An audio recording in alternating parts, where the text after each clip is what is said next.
और थोड़े सब ठीक। मस्त एकदम।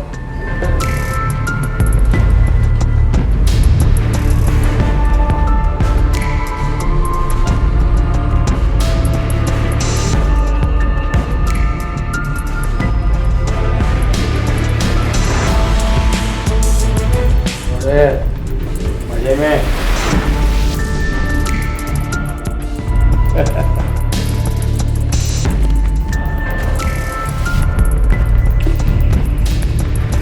काम हो जाना चाहिए। हो जाएगा सर। चलो। ए आकाश, कल का न्यूज़ देखा तूने? हाँ यार, आशाराम बाबा की तो पूरी पोल पट्टी खोल दी मीडिया वालों ने। अरे वो तो तांत्रिक है, तांत्रिक। अरे उसने तो अपने गुरुकुल के बच्चों को मार दिया था। तो बहुत बड़ा जमीन माफिया है, जमीन माफिया। तो अभी बाबा कहाँ है? अरे होगा कहाँ, जेल में सजा काट रहा है बेचारा बाबा।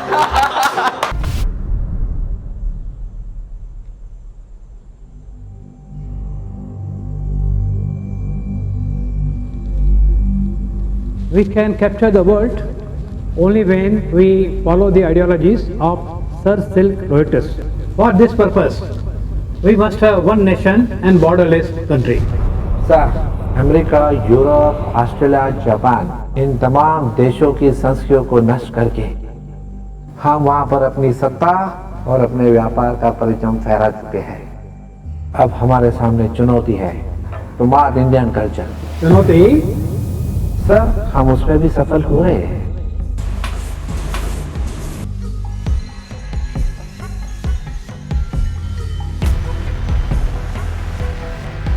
इनकी परिवारक व्यवस्था को खत्म कर दो।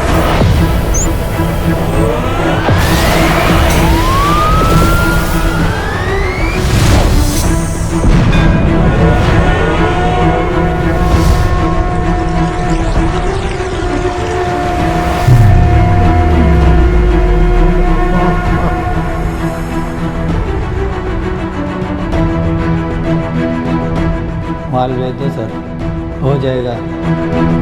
और सुन। जी सर। और सरकारों से लेन देन शुरू कर दे। जी सर। धर्मांतरण, बॉन्ड, ड्रग्स सब तेजी से बढ़ा दो। हाँ सर। कॉन्वेंट स्कूल भी तेजी से बढ़ा दे।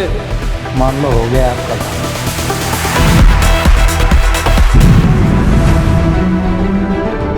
अपने ओम स्वरूप ईश्वर का आनंद प्रकट करो।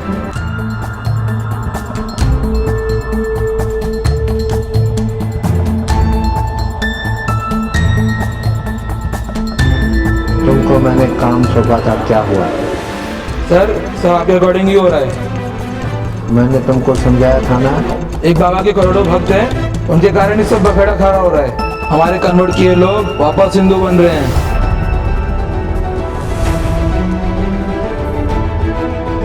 What is this all? Is this the way to walk? मुझे वैलेंटाइन डे का प्रचार चाहिए। देखो, मैं अपनी तरफ से सारा प्रयास कर रहा हूँ।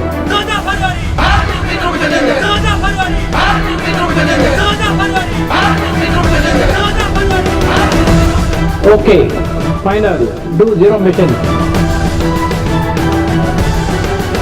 and finish it.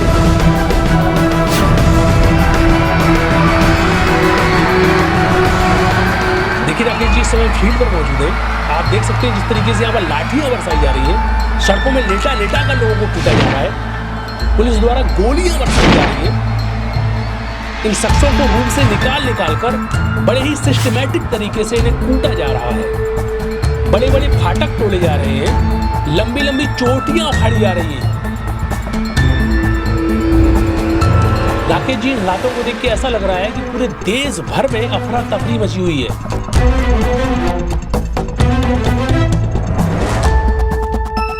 नहीं सर, आप टेंशन मत लो। एक बार डील पक्की हो गई ना, मैंने बोला था ना, इनकी संस्था की तो मैथी मार के रख देंगे। इनको तो जेल में डलवा के ही बैठेंगे। हिंदुओं के धर्म गुरु कहलाए जाने वाला सर कुछ ही समय में होंगे रातों की।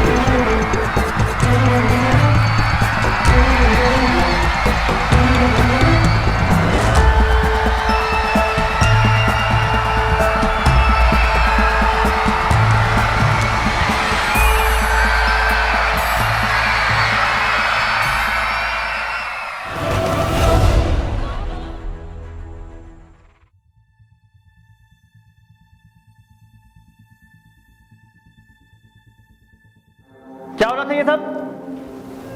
आरिफ, खड़े हो। क्यों शोर मचा रहे थे तुम लोग? राहुल, क्यों झगड़ा कर रहे थे तुम?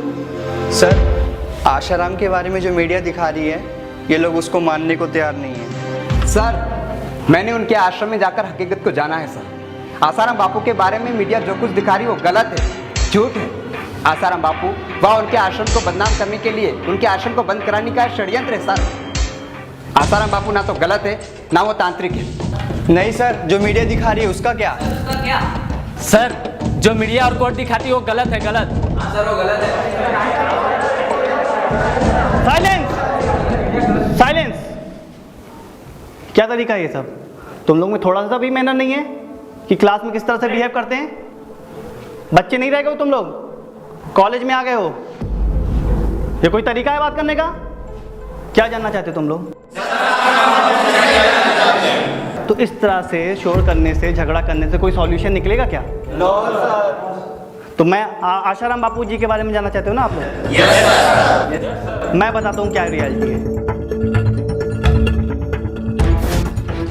सरकार के पास ऐसा कोई सबूत या गवाह नहीं है जो 15 अगस्त 2013 की रात को तथाकथित घटना के समय आरोपकर्ता लड़की की कुटिया के अंदर की उपस्थिति को सिद्ध कर सकें।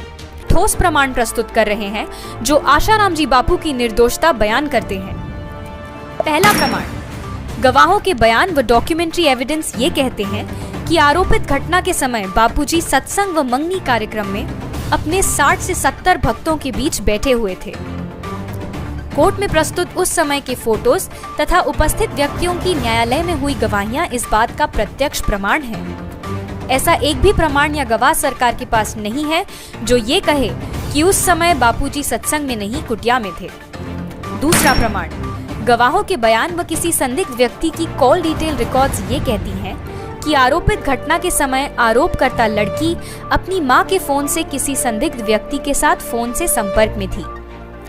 इस संदिग्ध व्यक्ति व लड़की के बीच में तथाकथित घटना के दिन दोपहर 1:43 से रात के 12:04 तक 17 बार संपर्क हुआ है। कॉल डिटेल रिकॉर्ड्स कहते हैं कि लड़की व उस व्यक्ति के बीच एक महीने में 1055 मैसेजेस का आदान प्रदान हुआ है। 1055 मैसेजेस भी एक असाधारण व संदेहास्पद बात है। तथाकथित घटना के अगले दिन 16 अगस्त को भी लड़की उसी व्यक्ति के साथ फोन से संपर्क में थी। इन्वेस्टिगेशन ऑफिसर चंचल मिश्रा ने लड़की की मां के नंबर की कॉल डिटेल रिकॉर्ड्स न्यायालय में प्रस्तुत तो की, लेकिन 12 अगस्त से 17 अगस्त के बीच की कॉल डिटेल्स हटाकर लगाईं। इन 6 दिनों की कॉल डिटेल्स कंसील करने के बारे में कांस्टेबल जितेंद्र सिंह राजपूत ने न्यायालय के सामने सच्चाई स्वीकार करते हुए कहा, दिनांक 12 अगस्त 2013 से 17 अगस्त 2013 तक की कॉल डिटेल्स आइडिया कंपनी से इसलिए नहीं मंगवाई गईं क्योंकि आईओ ने ऐसा नहीं कहा था। ये तथ्य सामने आने के बाद भी ये डेटा न ही जांच एजेंसी के द्वारा और न ही न्यायालय के द्वारा मंगवाया गया। ये डेटा न्यायालय के समक्ष प्रस्तुत करवाने के लिए बापूजी की तरफ से जोधपुर के सेशन व हाई कोर्ट में कई अर्जियां लगाई गईं, परंतु हर बार उन्हें खारिज कर दिया गया। अगर लड़की के नंबर की 12 अगस्त से 17 अगस्त तक की कॉल डिटेल्स कोर्ट के सामने होती तो बापूजी के खिलाफ रचे गए षड्यंत्र का पर्दाफाश हो चुका होता। क्रॉस एग्जामिनेशन में कॉल डिटेल्स कंसील करने के बाबत पूछे प्रश्न पर चंचल मिश्रा ने कोई समाधान कारक जवाब नहीं दिया, परंतु कानून मौखिक गवाही से दस्तावेजी साक्ष्य अर्थात डॉक्यूमेंट्री एविडेंस को विश्वसनीय मानता है। न्यायालय ने जजमेंट के पैरा नंबर 339 में इस तथ्य को स्वीकार किया है कि घटना की रात को लड़की की मां के फोन से व उस संदिग्ध व्यक्ति के बीच देर रात तक संपर्क सिद्ध होता है, अर्थात तथाकथित घटना के समय लड़की घटना स्थल पर नहीं थी बल्कि अपने निवास पर फोन संपर्क में व्यस्त थी। ये बात न्यायालय प्रूफ्ड डॉक्यूमेंट्री एविडेंस के आधार पर स्वीकार करता है, परंतु ये सत्य स्वीकार करने के बावजूद भी सजा दी जाती है आजीवन कारावास की। सर, आशाराम बापू का इतना विरोध क्यों होता है? यह विरोध संत आशाराम बापू जी का नहीं है, विरोध उनके सेवा सत्संग से हो रहे समाज में बदलाव का है। राष्ट्रभक्ति और हिंदुत्व के बढ़ते हुए प्रचार प्रसार का है। विरोध कौन और क्यों कर रहा है, इसको हम यहाँ पे कुछ पॉइंट्स के थ्रू समझेंगे। Number 1, media. IBN7, CNN, CNBC, इन सभी न्यूज़ चैनल्स को 100% फंडिंग चर्चेस से होती है। The times of India, Hindustan times, नव भारत टाइम्स, मिड डे, इन सभी न्यूज़पेपर्स को 80% तक की फंडिंग चर्चेस से होती है। सर, ये पोस्ट तो मैंने सोशल मीडिया में भी पढ़ा था। एग्जैक्टली। भारत में अधिकतर मीडिया ग्रुप क्रिश्चियंस, मुस्लिम और विदेशी फंडिंग से चलने वाले हैं। आशाराम बापू राष्ट्र हित और गरीबों में अनाज, मकान, कपड़े और भी जीवन उपयोगी वस्तुओं का वितरण करने में करोड़ों अरबों रुपया खर्च कर देते हैं, पर मीडिया को एक पैसा भी नहीं देते हैं। इस कारण ये हिंदुत्व विरोधी मीडिया बापू जी को दिन रात बदनाम करने में लगे रहते हैं।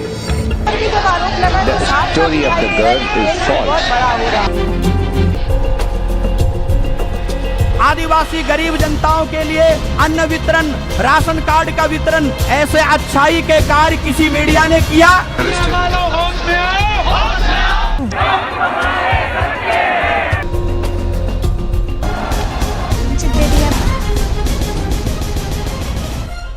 Second point, Christian missionaries.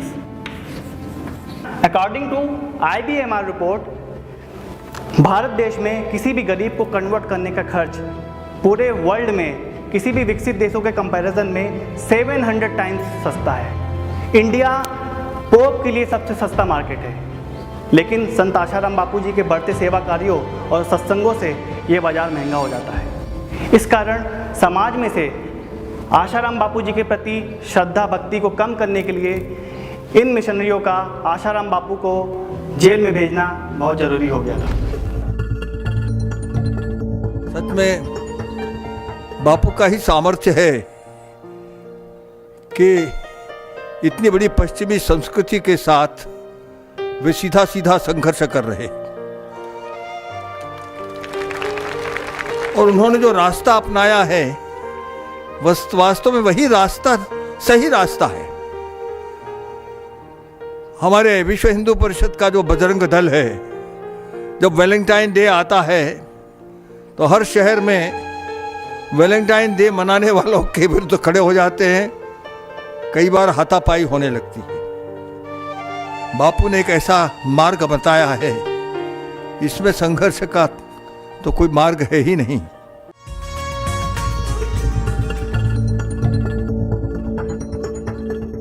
Third point, multinational companies. संत आसाराम जी बापू के प्रवचनों से प्रभावित लोग इन MNCs के बने हुए केमिकल वाले प्रोडक्ट्स और एलोपैथी मेडिसिन का उपयोग नहीं वत करते हैं।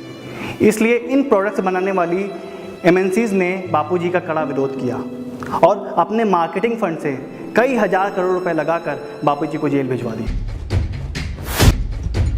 मैं कहता हूं कि 2 करोड़ भक्त 50 सालों तक अगर शराब नहीं पीते हैं तो इसका आंकड़ा होता है 18,82,000 करोड़ रुपए। क्या होता है? इतने पैसे बचे हैं। इतने पैसे बापूजी ने केवल शराब से बचाए हैं। अगर हम सिगरेट का आंकड़ा निकाले तो ये सिगरेट का आंकड़ा भी जाता है 11,36,36,000 रुपए।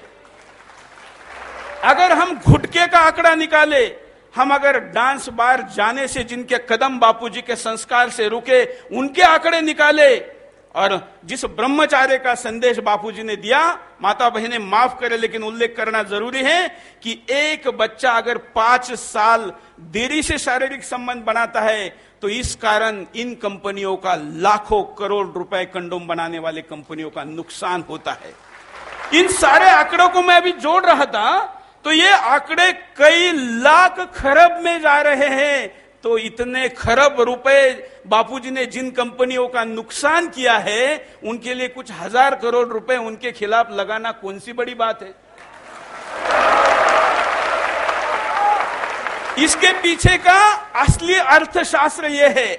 और ये जो करोड़ों खरबों, मतलब अगर मैं शून्य लगाने को कहूं तो शायद हम में से कोई नहीं लगा पाएगा। इतने अब तक जो बचाए हैं, अगले आने वाले 5 साल में बापूजी इतना आंकड़ा अगर बचा लेते हैं तो अमेरिका का 1 साल का बजट खराब होता है। 1 साल का बजट अकेले अमेरिका का। यूरोप के देशों की अगर संख्या निकाले तो बापूजी का केवल एक किसी विषय की नशा मुक्ति करवाना यूरोप के देशों का 1 साल का बजट खराब होता है। सर, आपने जो बताया वो तो हमने टीवी चैनलों पर देखा ही नहीं है। सच्चाई खुद चलकर नहीं आती वागले, सच्चाई जानने के लिए खुद चलना पड़ता है। किस प्रकार इस जांच अधिकारी ने बापू आशाराम जी के केस में महत्वपूर्ण सबूतों के साथ छेड़छाड़ की और कैसे मटेरियल एविडेंस को ध्वस्त कर दिया। पॉक्सो एक्ट में प्रावधान है कि लड़की जब कंप्लेंट लिखा रही हो अथवा बता रही हो तब पुलिस उसकी ऑडियो वीडियो रिकॉर्डिंग करे। बापू आशाराम जी के केस में दिनांक 20 अगस्त 2013 को कमला मार्केट पुलिस स्टेशन दिल्ली में एफआईआर लिखते समय थाने के रीडर कांस्टेबल पंकज ने वीडियोग्राफी की थी, लेकिन वो इन्वेस्टिगेशन एजेंसी द्वारा जोधपुर न्यायालय में पेश नहीं की गई। उस वीडियो को संदेहास्पद तरीके से गायब कर दिया गया। सनातन संस्कृति के रक्षक एक महान संत के खिलाफ रचा गया ये कैसा षड्यंत्र है। उत्तर प्रदेश से अपने आप को नाबालिग कहने वाली एक लड़की दिल्ली के पुलिस स्टेशन में रात को 2 बजे आती है और जोधपुर की घटना बता के पॉक्सो एक्ट के अंदर 0 एफआईआर लिखवाती है। मीडिया कुप्रचार से जमीन आसमान एक कर देती है। संत को गिरफ्तार किया जाता है और जांच अधिकारियों के द्वारा दिल्ली के पुलिस स्टेशन में आधी रात को घटी उस घटना के सबूत को मिटाया जाता है।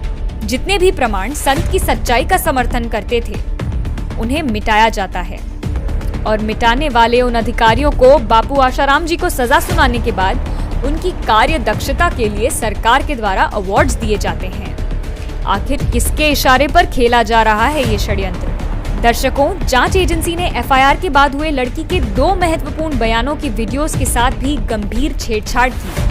लड़की के पुलिस बयान की वीडियोग्राफी 30 से 35 मिनट की थी, परंतु जब ये डीवीडी कोर्ट में चलाई गई तब वो 19 मिनट 21 सेकंड की निकली। रिकॉर्डिंग में से लड़की व पुलिस की बातचीत का वो हिस्सा हटाकर न्यायालय में पेश किया गया जो बापू आशाराम जी की निर्दोषता प्रमाणित करता। जोधपुर के कथित घटना स्थल पर हुई लड़की की वीडियोग्राफी को भी एडिट करके कोर्ट में प्रस्तुत किया गया। इससे साफ जाहिर है कि जांच एजेंसी ने महत्वपूर्ण सबूतों को अपने पक्ष में करने के लिए उनके साथ टैंपरिंग की है और ये क्राइम है।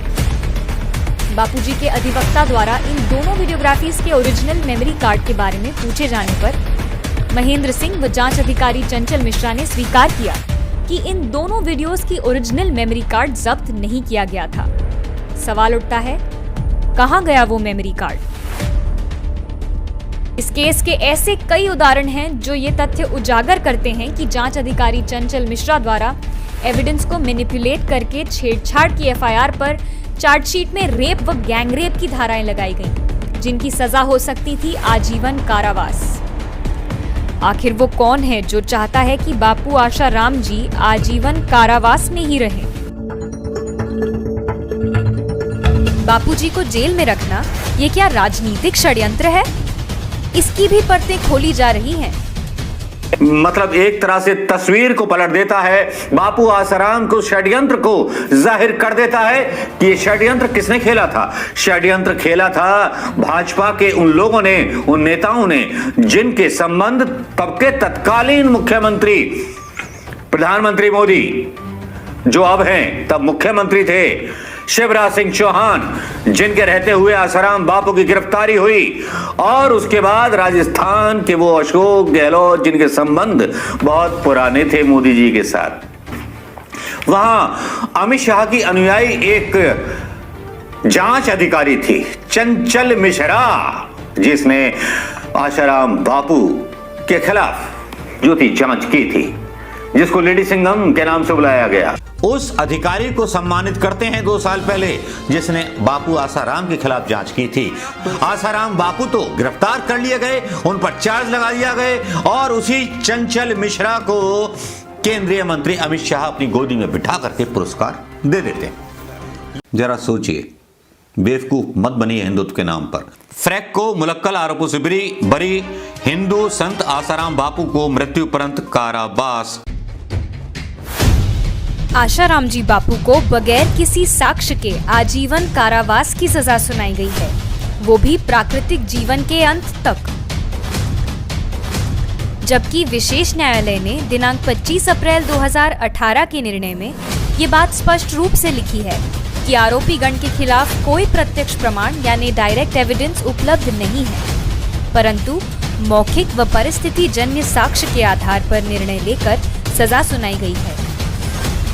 विशेष न्यायालय ने निर्णय देते समय इस केस के सही कानूनी और तथ्यात्मक पहलुओं का अवलोकन करने में कितनी गंभीरता व तटस्थता रखी है, इस बात पर अहम सवाल उठ रहे हैं। If you raped a girl, it should show up in the FIR. But there is nothing in the FIR of rape. The police, upon getting a complaint of rape, sent her to the hospital to get an examination done, and that is part of the trial record. The trial record says that the medical report says not a scratch on the girl, no question of rape whatsoever. Yet they say rape.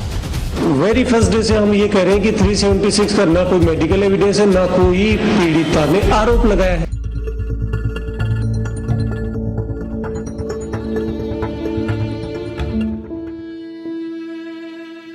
Now last but the least, fourth point, politicians and parties. Asaram बापूजी किसी भी politicians और political party का विरोध नहीं करते हैं। जब ये पॉलिटिशियंस पब्लिक का शोषण, भ्रष्टाचार और संस्कृति विरोधी काम करते हैं, तब बापूजी इनके काम का विरोध करते हैं। ऐसे में ये पॉलिटिशियन बापूजी के पीछे लग जाते हैं और पॉलिटिशियंस और ऑर्गेनाइजेशंस का यहाँ तक मानना है कि संत आशाराम बापूजी के पीछे जो लाखों करोड़ों का वोट बैंक है वो नहीं होना चाहिए। मुझे शुरू से ये पता था कि ये जो है ये कांग्रेस की ताकत नहीं बापूजी पे हाथ डाल दे। अगर कांग्रेस बापूजी पे हाथ डालती तो सारी बीजेपी सड़कों पे उतर आती, सारी बीजेपी। क्योंकि बीजेपी में अधिकांश लोग, इवन नरेंद्र भाई, सब लोग, वाजपेयी जी तो चरणों में बैठते थे बापूजी के। सारे लोग जितने बड़े बड़े लीडर हैं उस पार्टी के, सारे बापूजी के चरणों में बैठते थे और उनका आशीर्वाद लेते थे। अचानक ऐसी क्या घटना हुई कि सब विद्रोह पनप गया? पूरे हिंदुस्तान में कहीं भी बीजेपी के लोग शामिल नहीं हुए उस आंदोलन में। तो घटना तो साफ थी, कोई बड़ा आदमी उसको हैंडल कर रहा था। तो वो आदमी कौन था? वो नरेंद्र भाई थे। भाजपा और कांग्रेस बहुत व्यापक शब्द है, वो विचारधाराएं हैं। मैं नरेंद्र भाई की बात कर रहा हूँ व्यक्तिगत रूप से। उसने अपनी ताकत का दुरुपयोग करते हुए बापूजी को फंसवाया। किसी भी राजनीतिक दल का बापूजी से कोई विरोध नहीं है, सिर्फ एक व्यक्ति को छोड़ करके। उस व्यक्ति का नाम है नरेंद्र दामोदर दास मोदी।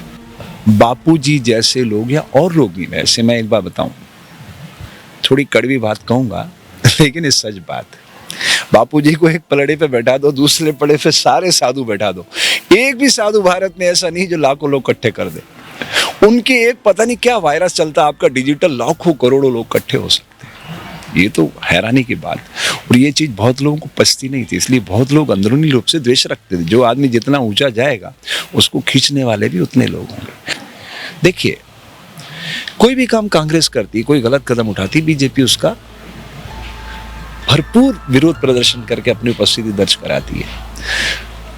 अगर एक सेकंड के लिए सोच लीजिए, दिल्ली में उस समय कांग्रेस की शीला दीक्षित मुख्यमंत्री थी, राजस्थान में अशोक गहलोत थे, वो कांग्रेस के मुख्यमंत्री थे, लेकिन मध्य प्रदेश में तो शिवराज सिंह चौहान थे ना, जब अरेस्ट हुए बापूजी।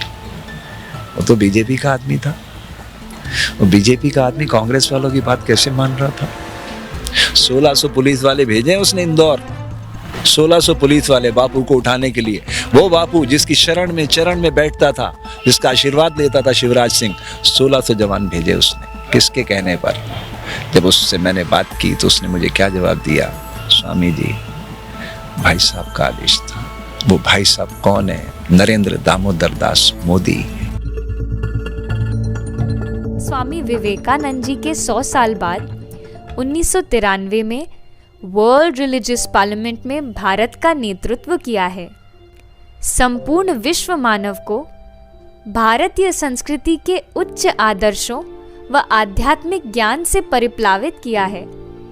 ऐसे संत पर कानून के प्रावधानों का गलत इस्तेमाल करते हुए किसी लड़की ने आरोप लगाए, तब ऐसी परिस्थिति में सरकार का, पुलिस का, मीडिया का व न्याय प्रणाली का कर्तव्य था कि वो सत्य को तराशें व समाज के सामने दूध का दूध व पानी का पानी कर रखें, परंतु हुआ बिल्कुल इसके विपरीत। बिन संतों का हिंदू राष्ट्र, संत कारावास में, और आप हिंदू राष्ट्र बना रहे। कौन से हिंदू राष्ट्र की बात कर रहे हैं? ईसाई मतांतरण वाले हिंदू राष्ट्र की बात कर रहे हैं? मुस्लिम लांगुल चालन करने वाले जिहादी आतंकवादियों के तलवे चाटने वाले हिंदू राष्ट्र की बात कर रहे हैं? कौन से हिंदू राष्ट्र की बात कर रहे हैं? क्या आसाराम बापू कारावास में नहीं है? आपकी सभ्यता की, आपकी धरोहर की, आपके पूर्वजों की पुण्याई की रक्षा करने वाला एक कवच कुंडल कारावास में डालकर आपको नंगा खड़ा किया है देश में।